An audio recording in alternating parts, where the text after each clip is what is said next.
Welcome to Decolonising Through the Body, a somatic practice session with Kaia Hawkins.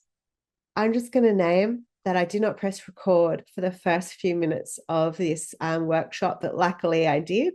So thanks to the community who nudged me around that, and also naming that here's a moment of not going into perfectionism and just acknowledging that, I may want things to be perfect, but trusting that this is perfect. And yeah, just Kaia invited me to name it. So there you go.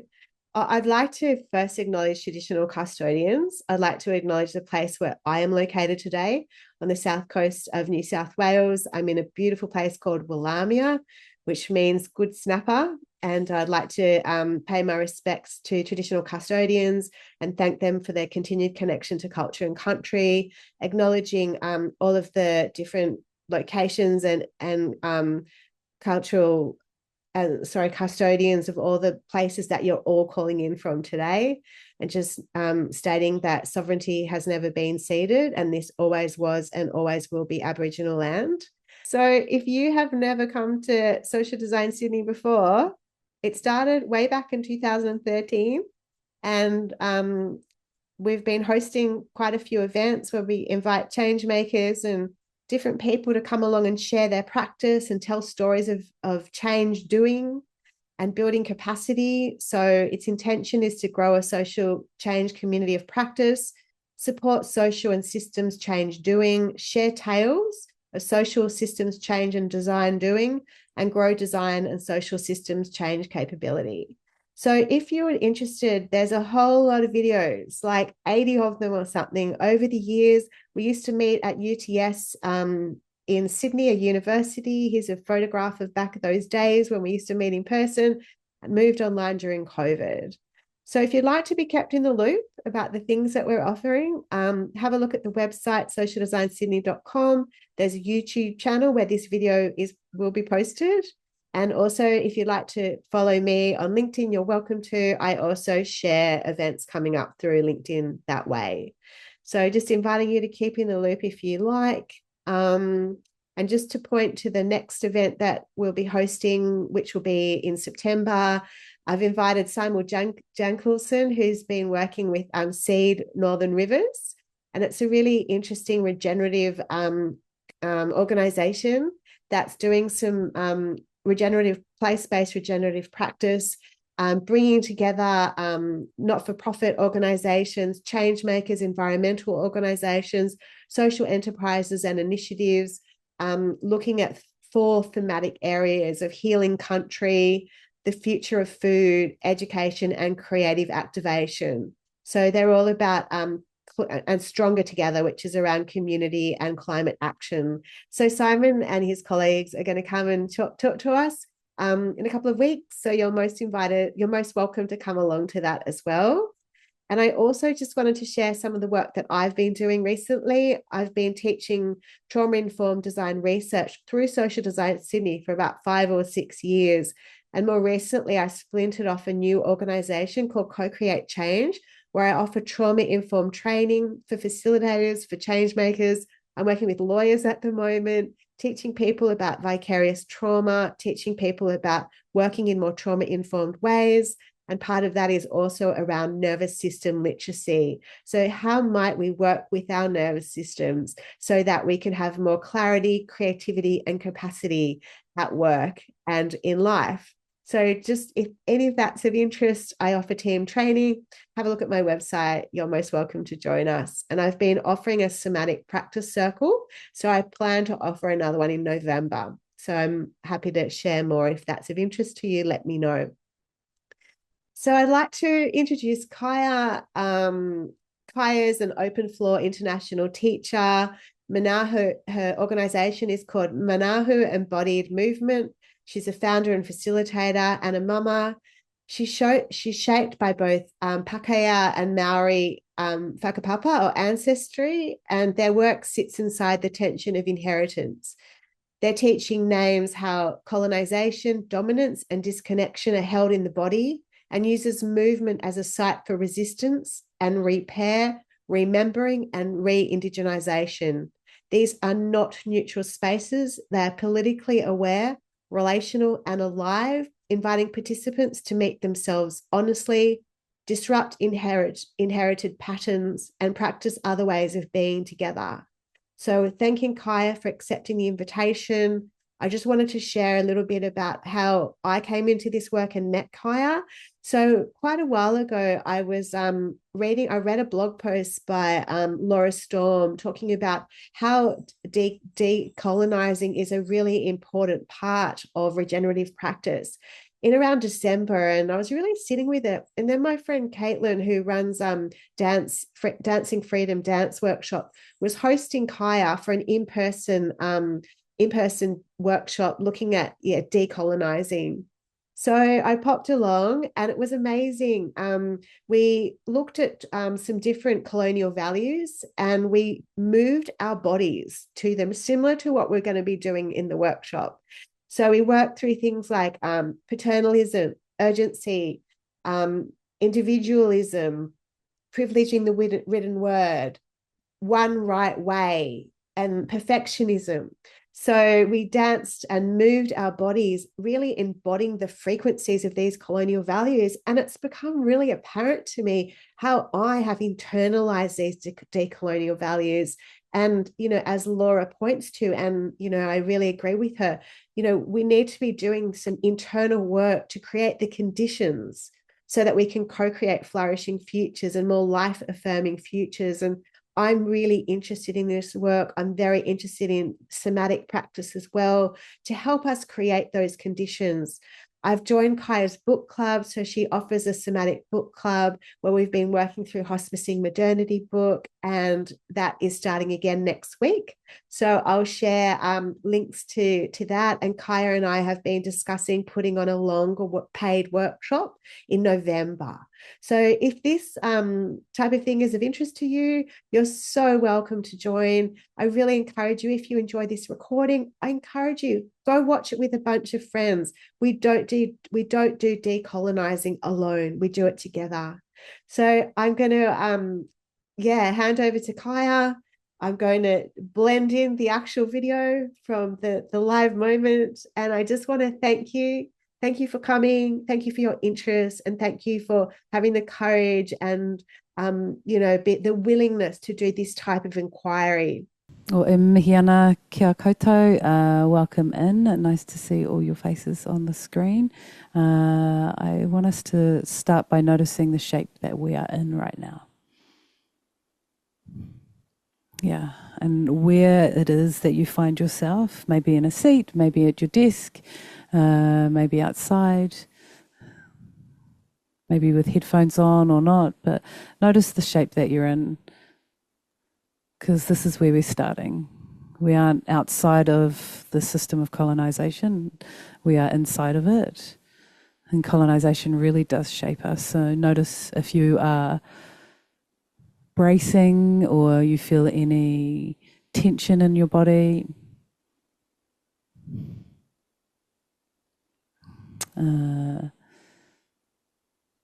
Notice your level of comfort. Are you in your own house? Are you okay at work doing this? Do you need to adjust or take your sweater off, on? Notice what you're exhausted by right now, and of course how you're feeling.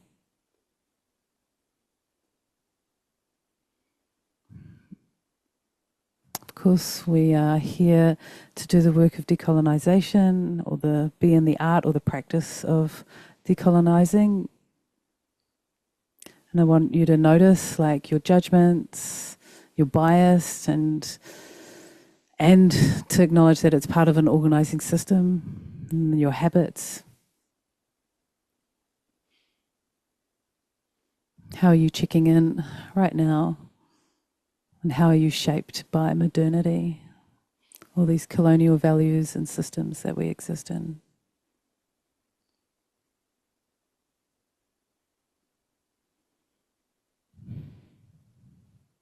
Yeah, I want to notice how we are. I want you to notice that you're in these individual cells. I think Zoom is helpful to really acknowledge individualism. So as we notice these like individual cells that we are in, like take a look at the person beside you and their little cell, and above you, their little cell. And also acknowledge that everybody has arrived.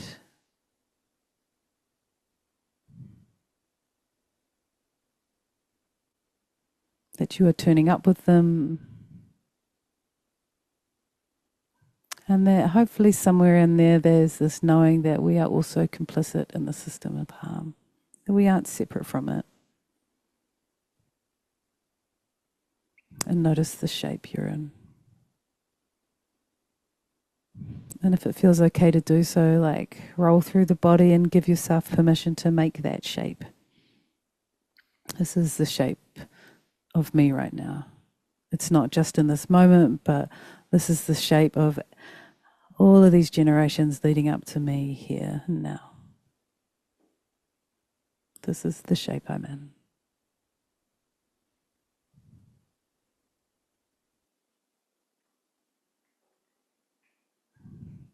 We notice that one of the main access pathways for colonisation was disconnection from land, disconnection from body, disconnection from spirituality, from education, all those things. And so one of the pathways of re-indigenisation is to have reconnection and re.pair with this body of us. And then this body of us. And of course then the body of us that we exist in here on this planet. And have a little check-in to see if you have enough presence or enough availability of being here in the call.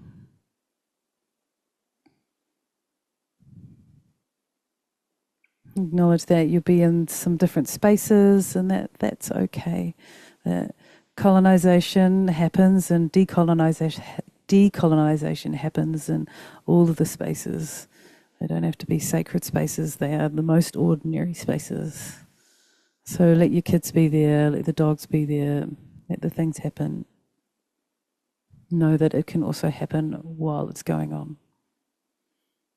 on. We don't start somewhere outside of the colonial landscape, we start really in it. So I want you to notice the shape you're in.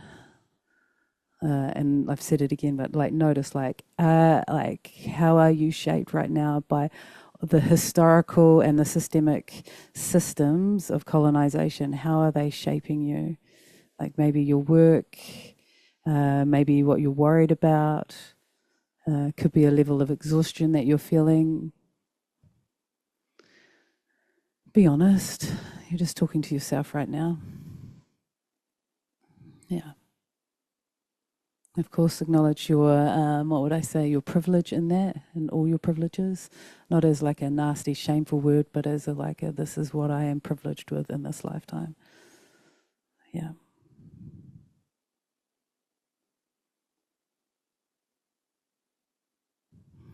And then if you can, I want you to notice your judgments of the people in the room as you got that screen, like as you rolled through, just notice your judgments. Oh, they're here. Oh, I don't see many, or whatever it is, or your judgment around me, or who are they to talk to this work, and just to be aware of it. Like again, if we're interrupting patterns, we have to know what our unconscious bias is. I feel like naming straight up some things that I say will feel activating, I think is the word we use these days. Will feel activating. Some might call it triggering. And that's a really good opportunity to check our data. Like, oh, what does that bring up for me when Kaia says whiteness is tightness? What does that bring up for me? Because shame and guilt and blame and fragility are always close by when we do the work of decolonisation. And I name that again. Shame and guilt and blame and fragility are always close by when we do this work of decolonisation. And I also name that all of us are complicit in the system of harm. No one gets away from it. Whether you are Indigenous or Native, or whether you are born from a colonial generations, like none of us get away from it. Where it harms us is different from all of us, but none of us are outside of this system. And I feel like that's sort of like that first road to recovery or repair is like acknowledging that I am part of the system of harm. And in the system of harm and in the work of decolonisation, I will do harm. And I will hopefully do my best to come back into right relationship. And I named there, like, if we're doing the work of decolonisation, it's also super helpful to be doing the work of re-indigenisation. Because once we, and many of you will already be on this path of decolonisation, once we are on it, we realise that a lot of the structures and the systems that we believe in, our needs and our wants and our hopes and our dreams, are all part of this colonial package. And when we start to shut that down or kick that out or reboot it, often we're left lingering of like, well, what else is there? And so that is a process of re-indigenisation, or coming back into a right relationship with whatever your I don't know, your whakapapa, your lineage is, best you can, because we're all colonised as AF, right? And I hope we can realise that. Yeah, so notice that we are all in these little individual cells. I think Zoom really works for some things, and I think that Zoom works for like noticing, like, here I am in my little individual cell. And as we came to this call, like, did you tidy up the shelves? Did you make sure everything was looking a certain way? Do you make sure, is your like self view still on, so you can be sure to edit your hair, and so I can organize myself in a way that feels presenting enough for you, so you will, whatever it is, whatever that is. And I just want you to notice that. And then notice your cell. If you still have your camera on, like, notice that it's there. And if you don't, like, karawe atu, awesome. Love that for you. For already, like, I don't actually have to self-edit myself again and again. Like, I can be here with the collective without trying to look a certain way. Like, notice the cell next to you, and the human or the tangata or the homie just next to you. Yeah. Just notice them. Look around their room, someone's moving. You might be next to a cell that like just is a blank screen or a photo of you on it. Yeah, but all of these people turned up to do the work of decolonisation, or even ask some questions around the work of decolonisation, or even consider like what else is possible in the work of decolonisation. I'm going to guess you all know the world is burning, and that we are not in a finite place, and that degrowth is actually necessary, and pulling fossil fuels out is harmful, and the system's cooked. And yet there's many of us that are still, like, as Vanessa would say, still trying to like uphold the house of modernity, because, well, you know, if I get my da-da-da-da, then I can.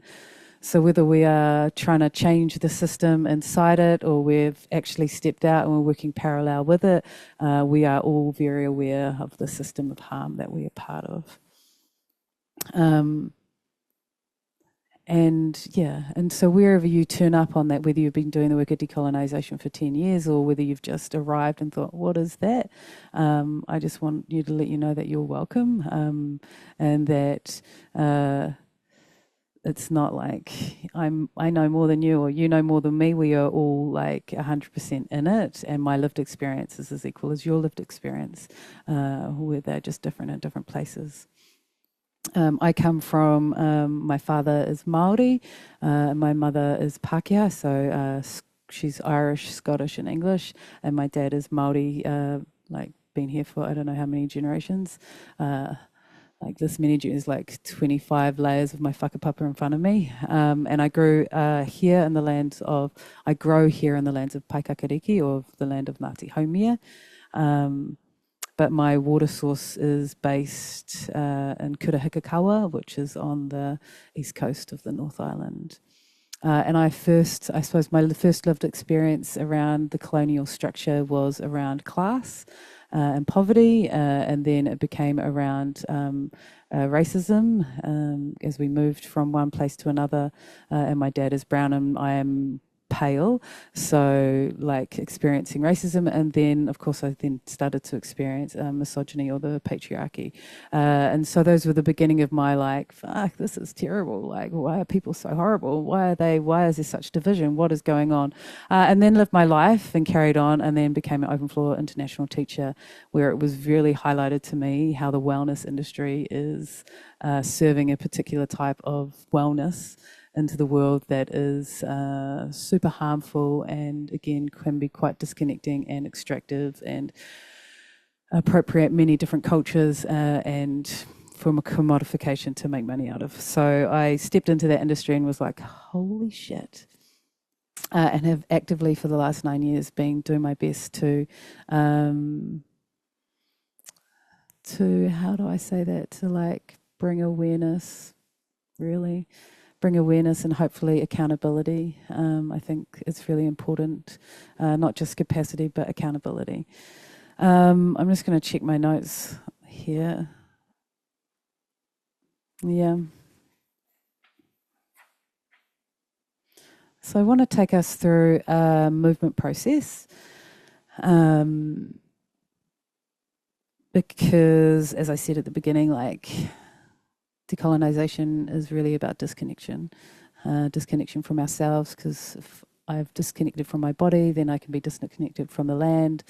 If I like right to comfort is right there, like if I'm disconnected from you, I just have to worry about me and mine, and I don't really care what's happening over there, and it perpetuates and on and on and on. And I feel like most of us know, we've had the experience because we're all like in our adult selves here, like when you feel something you think like, oh, that doesn't feel so good, and we just override it because I have to finish the deadline or I have to turn up to the thing or whatever it is, and we override our body. And I just want to acknowledge that the wisdom of our body is like ancient, and it is also being cooked in the system of modernity. So it's not uncommon for us to be disconnected and to not know and to seek like outside validation and worth, etc., from a system that doesn't really give a fuck about us.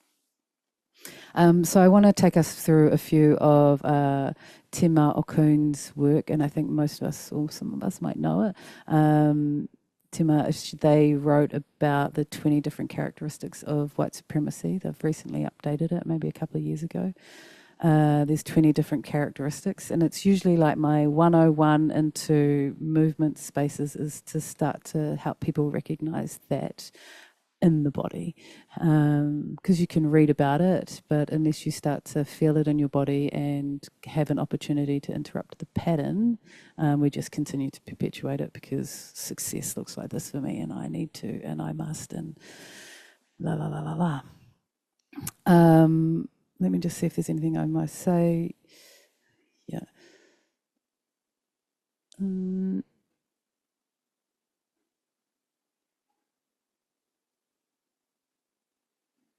Yeah, please.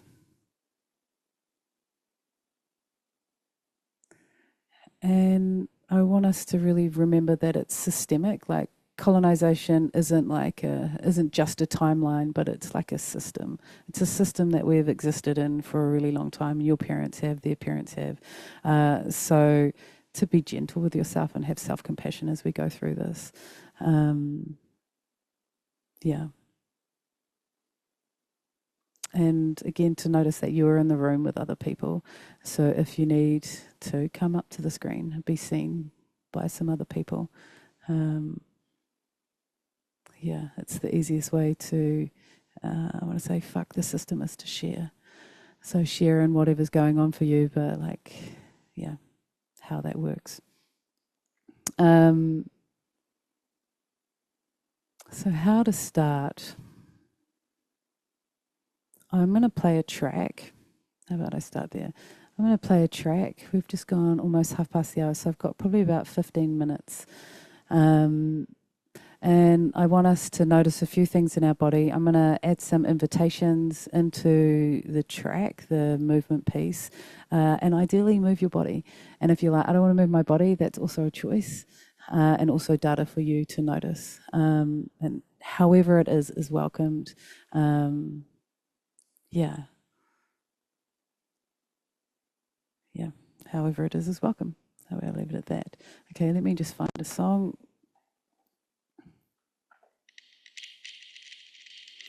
Let me know if you can hear it. It sounds a bit like crackling. Yeah. It's going to come in with a beat soon.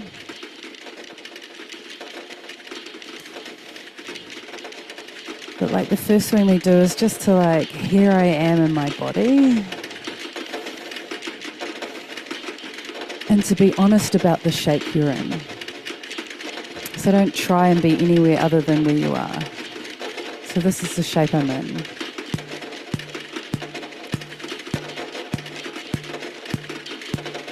In your chair, with your headphones on, with whatever you might be exhausted by. And then really notice, like, can you give yourself a repetition? A repetition of movement.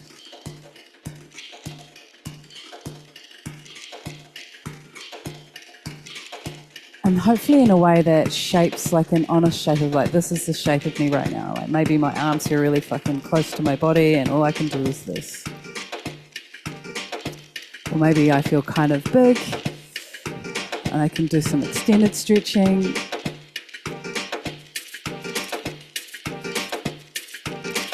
Just a repetition of this is the shape of me right now. Don't worry about everybody else. Just for this minute. Another sort of 30 seconds. Make some shapes. Give them some repetitions. That's it.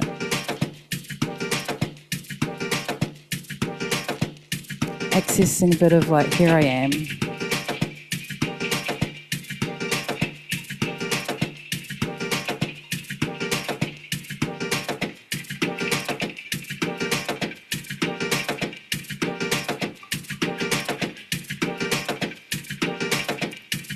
And then if it's possible for you, like really like start to soften those joints. Soften your shoulders, soften your elbows, soften your hips, soften your, I don't know, your jaw. But just the joints.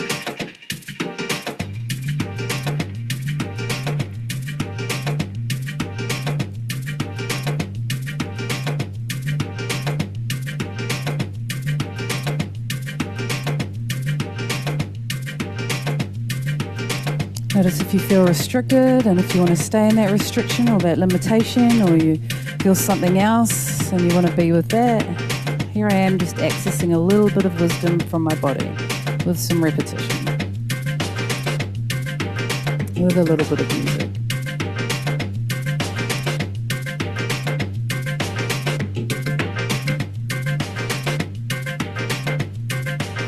From my seat. And if you feel like standing up, stand up.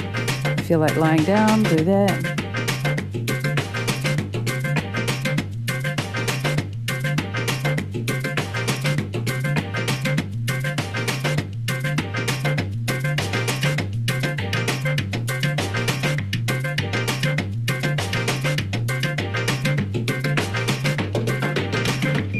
And then see if you can like stay with some repetition, but just hold your breath until you can't hold it anymore. Just hold your breath. Have a little restriction. Hold your breath, make that movement, whatever it is. Just with a little bit of limitation. And of course, when you don't want to hold your breath anymore, you let go because that's the choice you have. Yeah. And then we just try that again, like a little bit of holding of my breath. A little bit of letting go. or softening, whatever word works for you.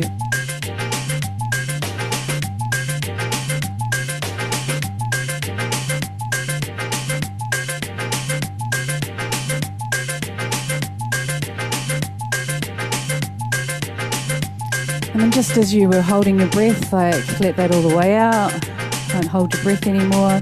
But I want you to hold your chest and your shoulders. Like hold your chest and your shoulders. So you can move your body, every other part of your body except for your chest and your shoulders. And your hands still move. See what else is possible.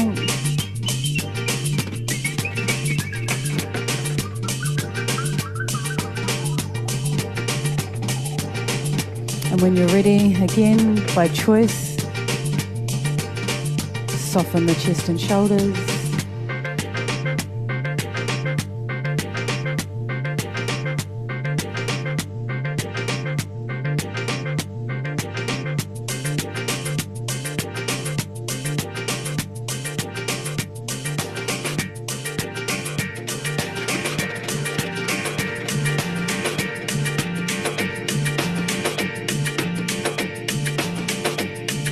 Do the same with the bottom part of your body, like hold, like suck in your tummy. And if you're a woman, and back in the 90s, it was really the thing you had to do, like suck in your tummy. It's like hold it in, clench your ass cheeks, like feel that restriction. See what can move, what can't move. Hold it until you choose to let it go.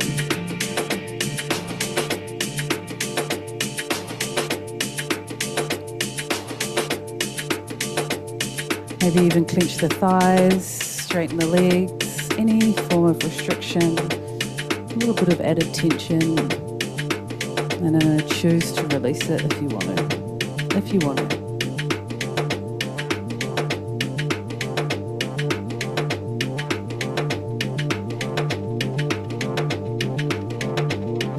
Anything else possible? Of course, one of our classic ones is like to clench or to like brace with the jaw. So like just hold your jaw closed, restrict it until you don't want to anymore, but just feel that, and any sort of movement or repetition you can do, see how it affects you.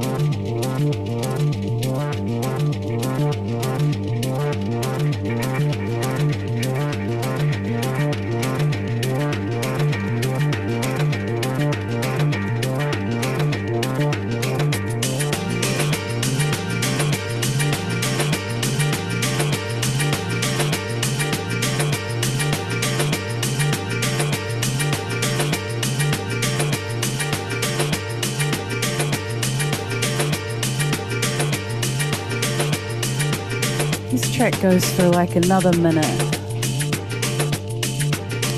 What do you think is necessary in that next minute for you to explore? Follow it.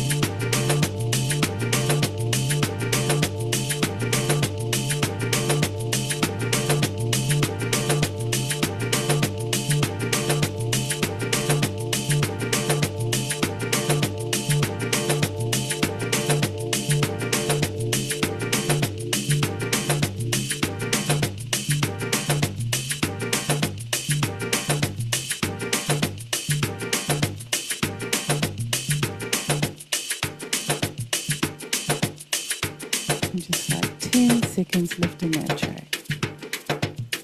What do you do?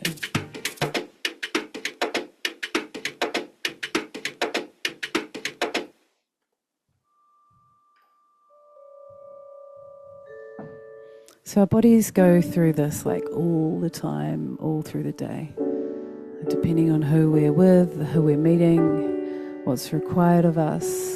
A little bit of isolation, a little bit of cutting off, noticing our patterns of like, I need to, I have to, I'm going to follow their instructions. Can I trust in myself?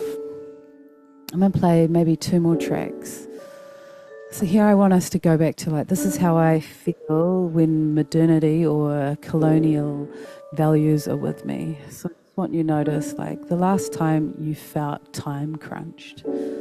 You're like, I've got shit to do and it needs to happen now.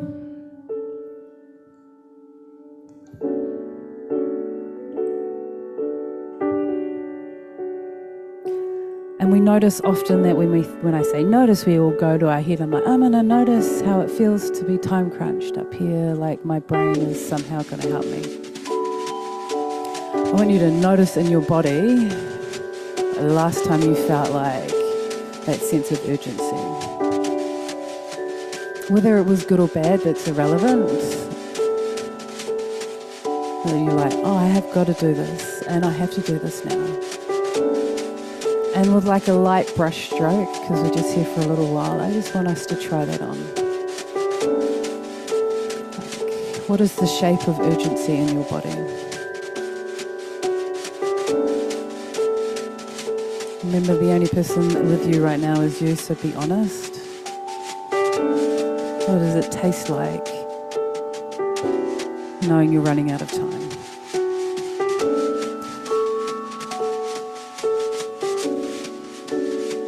What does it feel like in my body?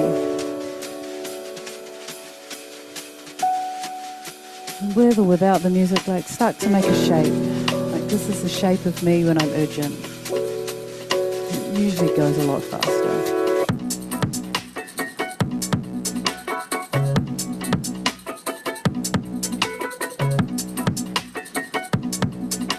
So try that on. What does it feel like to be fast? Same thing, give yourself a repetition in the body.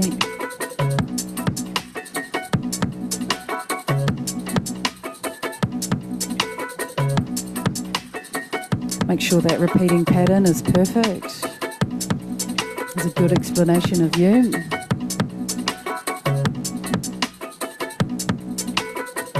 And if you can, like show that repeating pattern to the screen. Like this is the shape of me when I'm feeling urgent.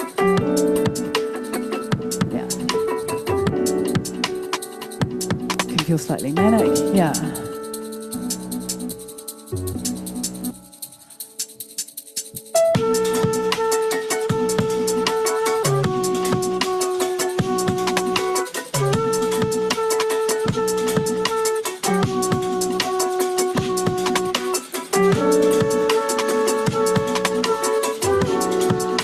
Because it's your responsibility, right? Whatever it is, you feel responsible for it.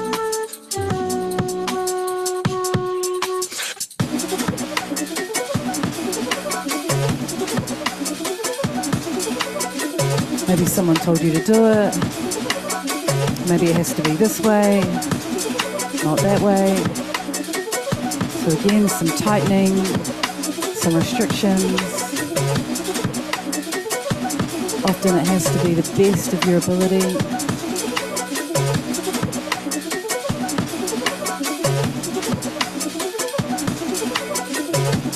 You have another minute to really feel the shape of urgency in your body. Turn away from the screen if you want to be even more honest with yourself.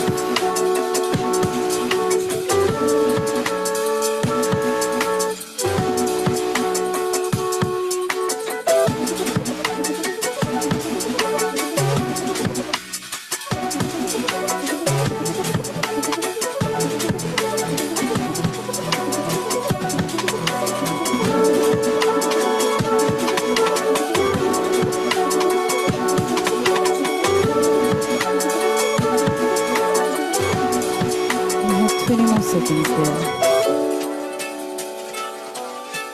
And if you can notice, start to soften the shape if you want to, or like really like stiffen into it. This is the shape of urgency, like a statue. This is the shape it makes me. This is where I hold my tension and urgency. This is me collecting data. Like, what does it feel like? The shape of modernity on you. The shape of colonisation on you with one little impact. And maybe this is a really familiar place. And I added a few other things into there, but urgency was the underlying pattern. Like we are running out of time, and the intensity that comes with that. Whether it's to do this or do that or do this or do that, notice it's inside of you. It's inside of all of us. And they often say the antidote to urgency is rest, and I would probably disagree with that. Because I feel like the antidote to urgency is making a different choice, because shit still needs to get done. And whatever your role is in it. But if you can, like, notice the shape of urgency you're in and see if you can soften those bones again, soften those joints.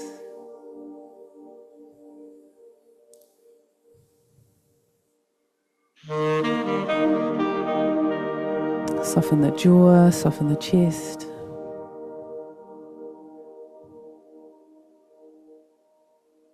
And the song is purposely slow, right? Of course it is, but notice the pace that is inside you right now.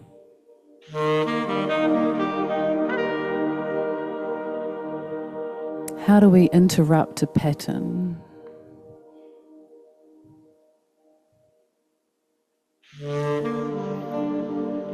And I would say the first thing to do is to recognize it. And when we recognize it in our body shows us really clearly. Urgency has me leaning forward, curled shoulders, like my neck slightly arched. And I don't know what urgency looks like you, but my hands are like quite like tense. So how do I interrupt that pattern? And one of that is to take a pause, of course. Pause is like a magical button. And so if I pause, I let the world slow down and the world arrive. My pace starts to match it a little bit more than like my intensity. And if I can soften through the body a little bit and recognize that I am in urgency and come back into my breath and right relationship with my body again.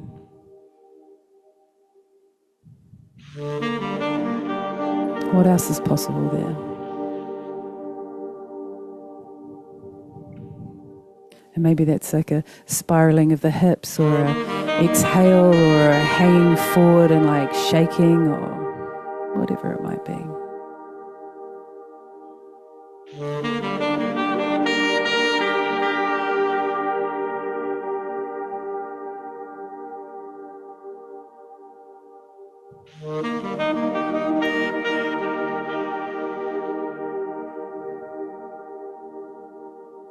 And just for a few, like 30 more seconds, like see if you can be present to like the shape of your urgency and also the shape of you,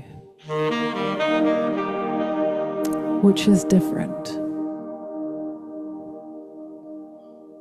One is systemic and one is way more personal.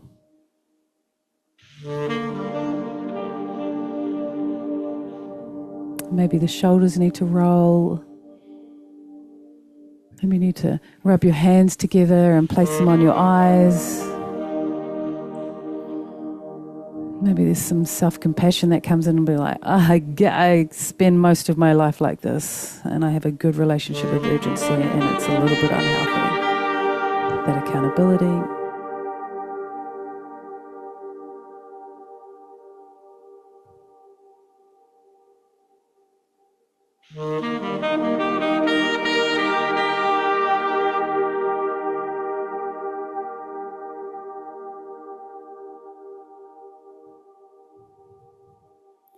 Of course, in this moment, I'd love to ask you the inquiry question of like, what is the uncomfortable truth from this place? Like, what do you understand through urgency? An uncomfortable truth or an honest reflection?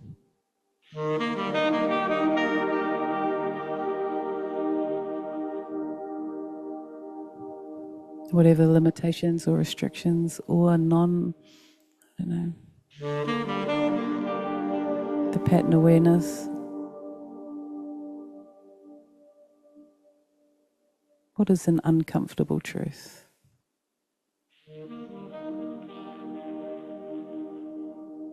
or an honest reflection?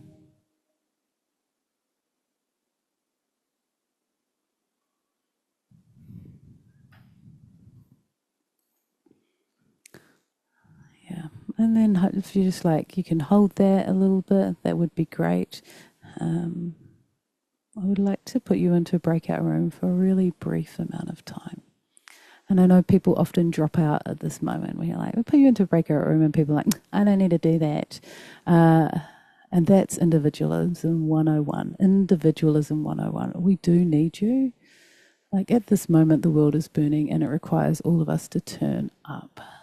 So turn up to the people who have turned up in the call.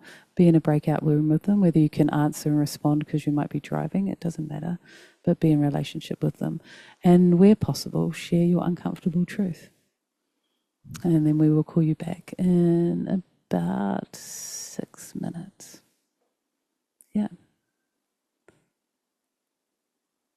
Your uncomfortable truth or your honest reflection.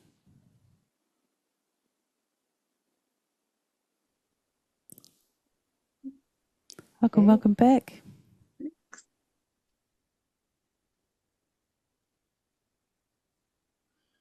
That awkward moment where you're like, oh, hi, did I interrupt something? Welcome back.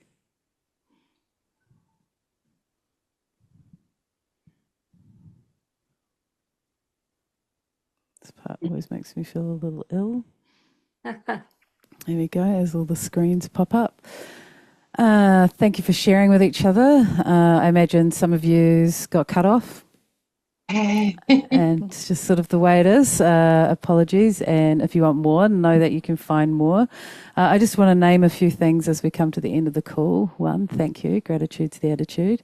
But also, like, we have like these organizing systems in us that we've inherited.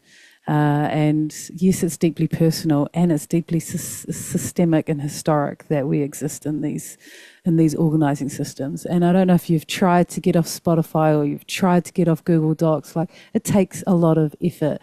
It takes like moving over and like getting some friends around and like help me because I don't know how to make a Proton account. It takes a little bit of effort, and it really does take community. So we're trying to find new organizing systems while the like meta is like, you must over the top of us, and that's just like a little like gag of it, right? It's social media, but like in general, that is what is happening in our worlds.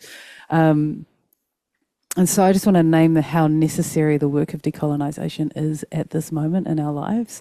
And not that it wasn't 5 years ago, because it was, but like right now the work of decolonisation is super important. And if we can start to do it personally and in our family structures and in our communities and so on, that really is fucking helpful. To start to notice the patterns and start to interrupt them is so necessary. An amazing person said on one of our calls the other night in book club that modernity needs us more than we need it. And I just want to notice that, because that hit that like has been sitting with me, like modernity needs us more than we need it. We don't need it, but we do need to help at hospice and to give a good death. So thank you for coming. I do teach somatic decolonisation. It's a trip. That was like a tiny like have a little taste of that. I just want to name that we're in these bodies and that we are walking around with them all day and all of the systems that we exist in. May we, I don't know, listen to the wisdom of them a little bit more and come back into right relationship. I'm going to stick around for another 15 minutes after the call. If you want to hang out and say something or ask questions, I'm more than welcome to do that. And then I suppose then that call to action, which I often hate at the end of a call, is to really just to check your privilege and to use it. Like whatever privileges that you have, to use them to interrupt these systems of harm. Here in Aotearoa, we're about to vote, and I think in like 30-something days. And if I vote not just for myself, but if I vote for the person who's struggling, then what a different world we would live in. So thank you. We need you. Yeah, and I'm sure Jax will send out some information on where to find me if you ever want to find me, or if you want to hang out and have a yap, know that you're more than welcome to stay. And we just end with tuia ki ronga, tuia ki raro, tuia ki waho, tuia ki roto, tuia ki muka tangata, ka rongo te pō, ka rongo te ao, tihei, mauri ora. Kia ora whānau. Go well, go gently. Yeah, thank you. Yeah, be careful out there.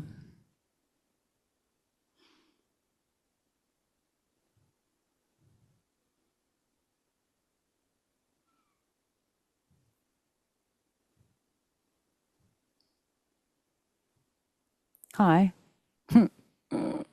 Nice to see you.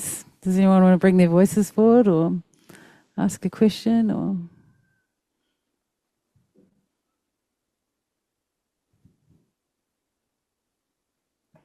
There was a question in the chat about the antidote to urgency. Oh, great. Where is it? Is it pause or is it doing something differently? The antidote to urgency. That's a great... Is there an antidote to urgency? I'd say pause is the antidote to interrupting our systems and our patterns. And I would say urgency is a practice to... It's like there's... I don't know if there is an antidote to urgency except interrupting the pattern of harm that it does. But to notice where... because shit still needs to get done, right? So, but if I can do it at a different pace, with a different awareness, that I'm not all face forward and like running really hard, if I've paused enough to be like, oh, I'm in urgency right now, then my work will still get done, but at the pace of right relationship, where I'm not pushing anybody out of the way, or I'm not striving for something faster than I can like actually physically move. So I'm not sure there's an antidote, except for being in right relationship, again, with time and the space that you're in. Wow. Yeah. Kaia, it's Megan. I just wondered if you'd talk a little bit about the growing sort of weaponization of people's resentfulness that seems to be a powerful weapon at the moment in terms of maintaining the system. Yeah. Yeah. Is it resentfulness or fragility? Like you mean like resentfulness as in like I don't want to let go of being a billionaire.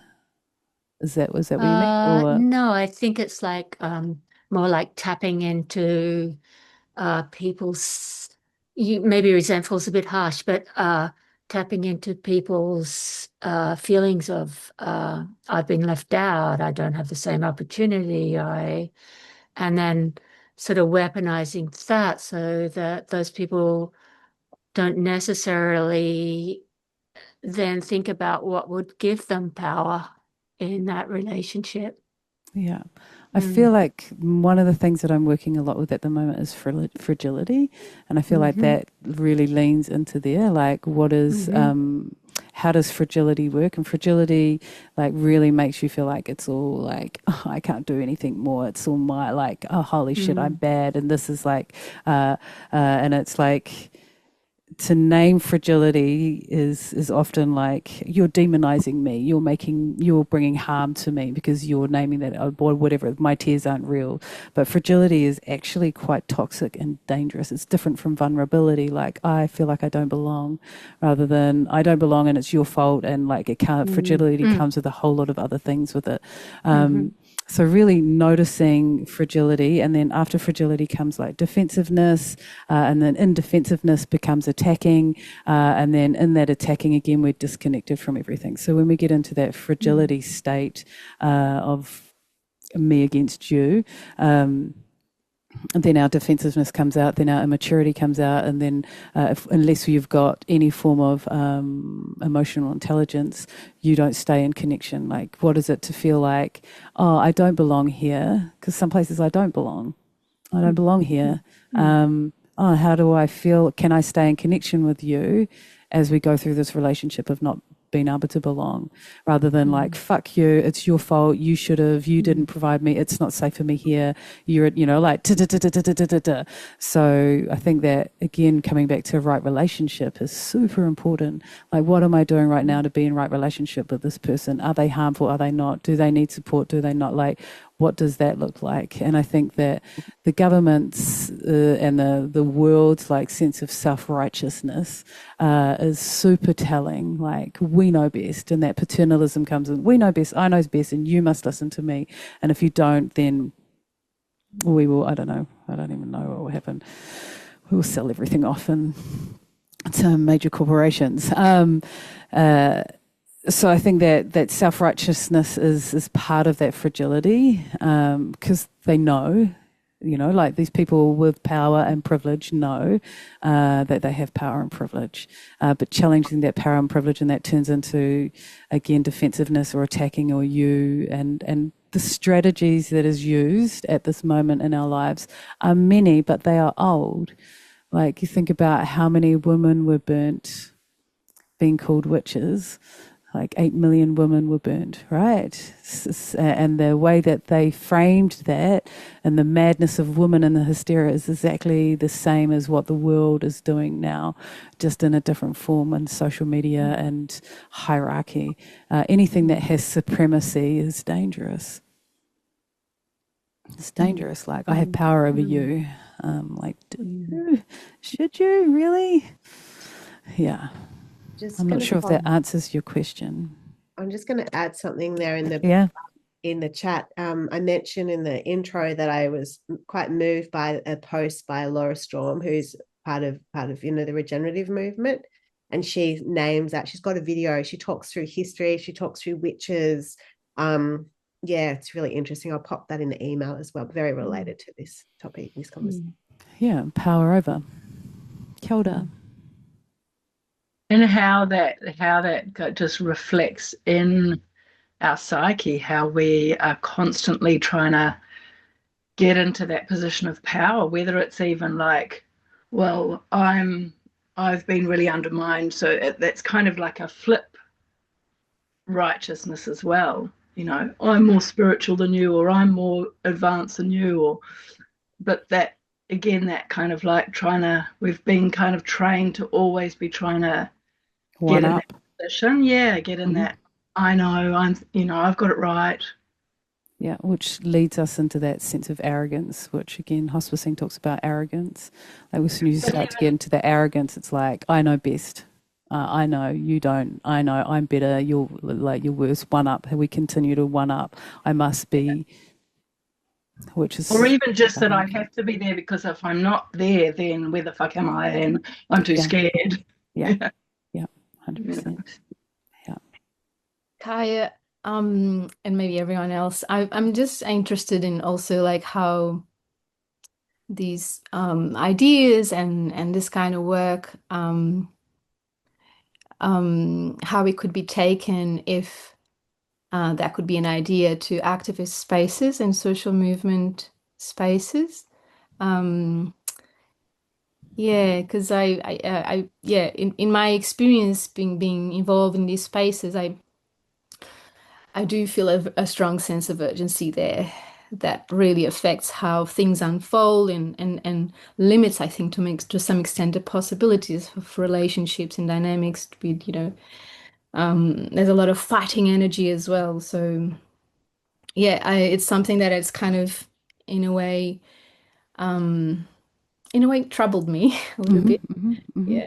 Yeah, it is troubling in movement spaces, especially when we're trying to, how do I say it? Like, we're trying to change the system of harm, but we're still causing harm in the systems while we're trying to change the systems. And in our group body, we're harming each other. And again, I talk about right relationship, like, how do I be in right relationship? And like, what tikanga, what kawa do we have, what like protocols do we have to help each other in that? And of course, education is super important. Lived experience is super important. Good facilitation is super important. And if we are disconnected from our bodies and walking around with these big heads, it's really dangerous. because I'm bypassing myself, not just like the relationship to land, but I'm bypassing myself by only thinking that my intelligence comes from my brain. So I think that this work is good in every system and every organisation. I think that it's like teachers should be doing it. How do we educate? How do we deal with the healthcare? How do we deal with the school board? How do we deal with each other is super important. Again, that one-up thing. Someone, I must give you some power, I must defer to you, because all of that shit needs to change. And it's here, it's time. It really is time. And is there urgency in that? Of course there's urgency in that. But can we lean forward and lean into the urgency in that stuck form of because then we only see that we must hurry up and get it done like that. And then I'm not in any sense of in my body and in relationship with Taiao, with nature. I'm just in we know what to do. One way is the right way, or one way is the right way. Right? So really checking it. I think I don't know any organisation or any system that couldn't do with some decolonisation right now, and including Indigenous practices as well, because lots of the ones that I sit in have been colonised and defer to some patriarchal bullshit that colonisation turned up with. So it's everywhere. Yeah. Kia ora.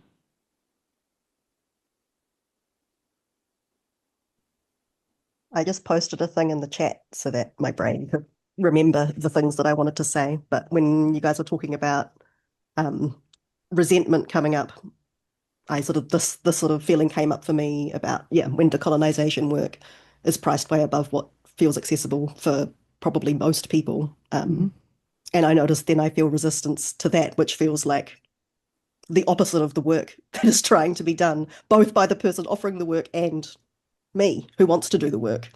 And so I'd love to hear your thoughts on that, Kaia, or other people's, how they have made that feel okay, or ways that they've navigated that for themselves. I think that it's super tricky and super important. And I think that one of the things that I was doing in Open Floor International was lots of people DEI scholarships. We get a DEI scholarship so we can have a diversity in the room. But to get your DEI scholarship, you had to answer this questionnaire that was fucking disturbing. And I was like, I would not, I would just walk away. You have to show me that you're poor, you've been disenfranchised, all of these, show me that you were at the bottom of the barrel and I'll let you into my room. And I was like, I can't have any of that. If you want to come, you send me a message and say, hey, I want to come, and I say, okay. That's the criteria, that you want to move towards it and have respect in this, that you want to move towards it. So helping that sort of thing change, who gets into the room through scholarships, makes it is really telling, and how that process works. It takes a lot of labour, I think, to help these systemic things change, because a lot of people think that I'm doing a really good job, because you have to justify your ways and means of who gets into the room. But actually, again, it's racism usually. And then when they're in the room, how are people supported with diversity? So often for me, it's if you want to come to Movement Space, you ask. If you don't have any cash, sweet as. If you want to do a different form of exchange because that feels okay for you, then you let me know. If you come and then you don't respect the space, then we need to have a conversation around that. We have different pricings. So most of my classes now are this is the sustainable price. This is what I need to be able to pay my bills. If you can't afford to pay that, you holler. If you can, pay it. And if you are a person who is privileged, you pay more so that the work is can be sustainable. And I think that for me is worked out okay. I've had a lot of people now will pay forward, like, I want to give you money for a scholarship and I don't want to know who it is. Because a lot of people were like, I want to give you $500 and can you tell me who's going to get the scholarships? And I'm like, no, I'm not going to tell you who gets the scholarships. If people want a scholarship, I'm just going to give it to them. And that happens in funding as well, like all those things that if I get funding for something, I have to meet these outcomes, and all of that I think just really needs to like be thrown out, because I hear you, like like the work of decolonisation should be available for everybody, and I also need to be paid, because it takes a toll. Doing this, like Jane will know, Jane's in a regular mover in my classes, like it takes its toll. When I teach about whiteness, it's fucking hardcore, because of the emotional labour that I do, in person or in online. It takes a toll. So there also needs to be those who have the privilege to pay support me to do that, and that can look like different things, but it's super necessary. Yeah.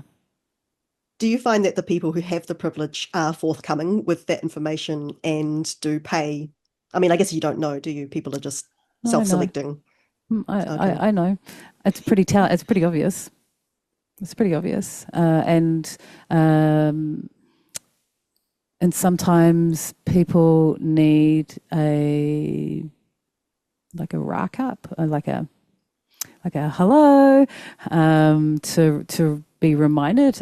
We talk about like agitation, like white people often need agitating, because they don't know that it's not okay, and they're like, well, everyone else pays $20, I'm just going to pay $20. Whereas like, well, half the class actually isn't paying any money and you make $200,000, whatever it is. So sometimes a little rack up or a little wake up is super helpful for those who are who have the ability to do that.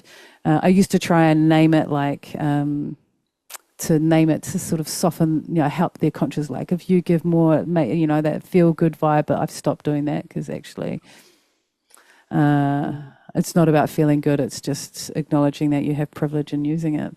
And if we're not doing this at this stage of the game, then you're rich and sorted, and you're part of the problem, and I can't help.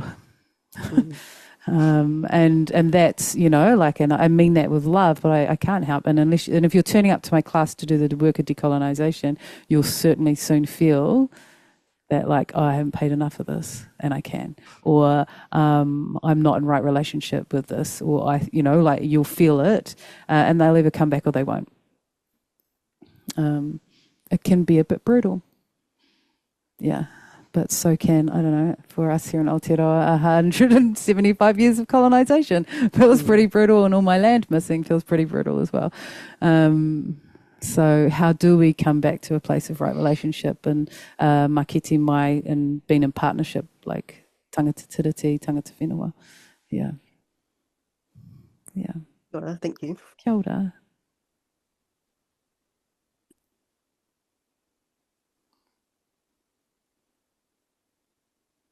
Anyone else want to say something?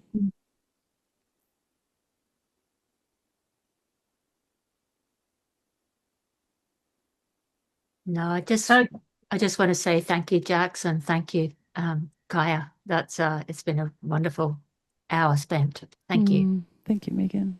Appreciate that. Yeah. Can I just asking for a friend, when you're restarting the book on the 24th? On the next Monday. Next Monday. Is that like someone who hasn't had any interface with it yet? Is that appropriate for them to come in, or does... I think it is, and they'll have to do some work. Like there's a bit of back stuff that they can do, and that's so Jane's talking about hospicing modernity. At the moment we're doing a somatic book club around hospicing modernity, with Vanessa Machado de Oliveira's work. We start chapter 3. And yes, you can still join 100%, join at any stage, and there will be a bit of work that needs to be done, especially around the patterns, because often we find that if you haven't done any of the work, then it's all offensive. Like, I'm offended by you calling me that I'm part of the system of harm. It's like, babes, names. We're all part of the system of harm, and so just trying to help them get to that point, so that they're not, so people aren't bracing in the dance. So you're not just like defensive and like it's not personal. It's systemic. It's systemic and historical. So yeah, more than welcome to join. Yeah. Right, thanks. So I'll follow up with a link to that and any other offerings, Kaia. And yeah, as I shared, like we'd love to offer something else to this community, a longer kind of paid engagement, and actually do something a little bit bigger than longer than this. So yeah, thank you so much, Kaia. I'm so grateful that you came, and so grateful to be able to seed this in this community over here. So yeah, thank you so much. Kia ora, go well, go gently, go wild, disrupt as often as possible. Mauri aroha. Thank you. Thank you. Thank you.